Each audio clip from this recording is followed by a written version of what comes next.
Donc, merci beaucoup. En plus de ce que Habib si vient de dire, tout le monde voit ici Savama DCI. Mais Savama DCI, c'est quoi? Sauvegarde et valorisation des manuscrits pour la défense des cultures islamiques. Donc, pourquoi on a créé Savama DCI? Il a parlé de ce que je fais avec Centre Ahmad Baba, qui est une bibliothèque publique qui a beaucoup de manuscrits. Donc, je fais plus de 13 ans au Centre Ahmad Baba. Donc, j'ai sillonné, comme il a dit, le Mali. J'ai vu qu'il y a beaucoup de détenteurs de manuscrits qui ont beaucoup de manuscrits, mais qui ne veulent pas les donner à l'État. En même temps, ils n'ont pas de moyens de les conserver.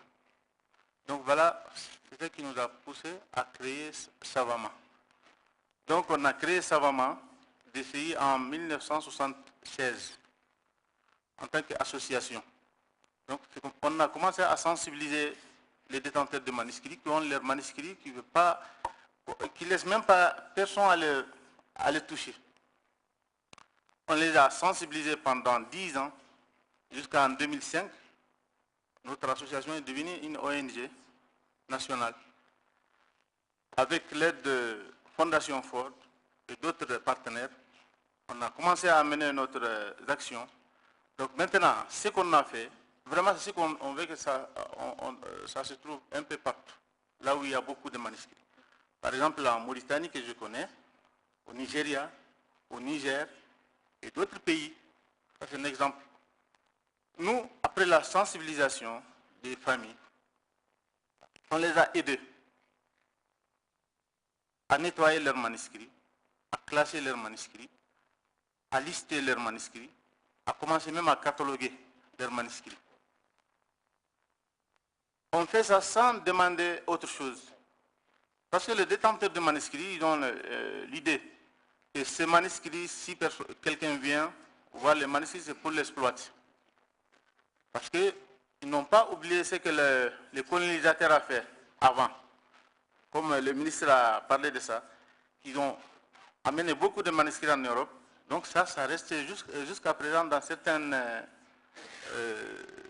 grandes têtes. Oui. Oui.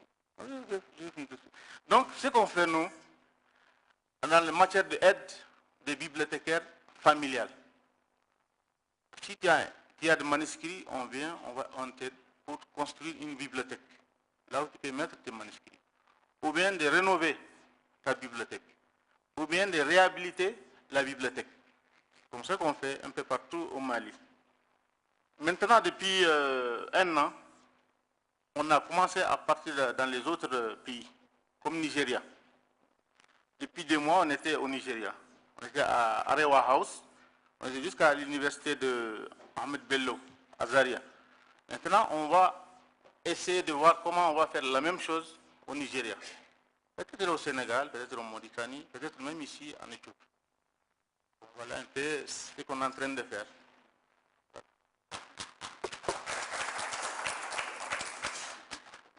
Thank you, Mr. Chairman. Aria House is the historical center for documentation and research, which is based in northern Nigeria. The center is institutionally owned by Ahmadu Bello University, which is the largest university in the northern part of Nigeria. In terms of the establishment of the center, it dated as far back as 1962, when the university was established.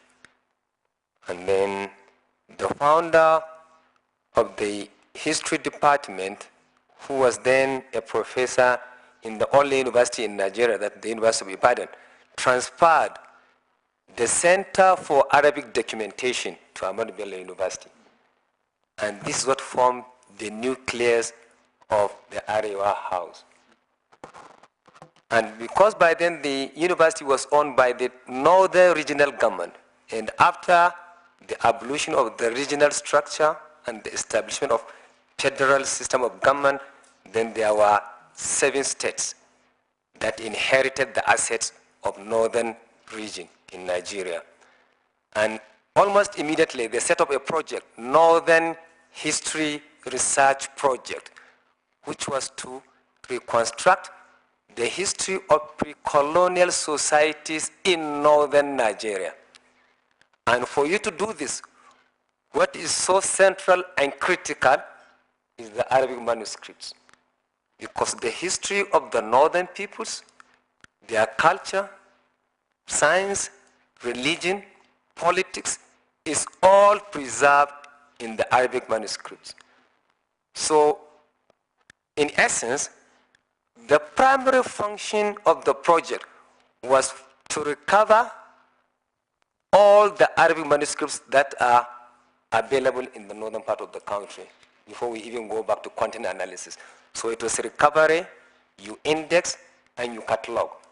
And as early as the 60s, we had internal report. I'm sure most of the scholars from the US, from the UK, because we had a lot of them who came to Nigeria and did research, they are aware of what we call the interim report of the Northern History Research Scheme, which give like a documentary of the 5-year activity of the scheme. That is how much was being collected, how much has been indexed, how much has been catalogued.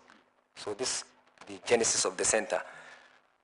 Now, the center has virtually grown, dealing both with all aspects of the history of the northern region.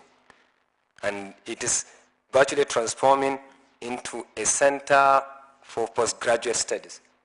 And still Arabic manuscripts remain critical in the history, not only of Nigeria, but of West Africa. And of quite recent, the center had a working relationship with the Ford Foundation, particularly to sensitize the populace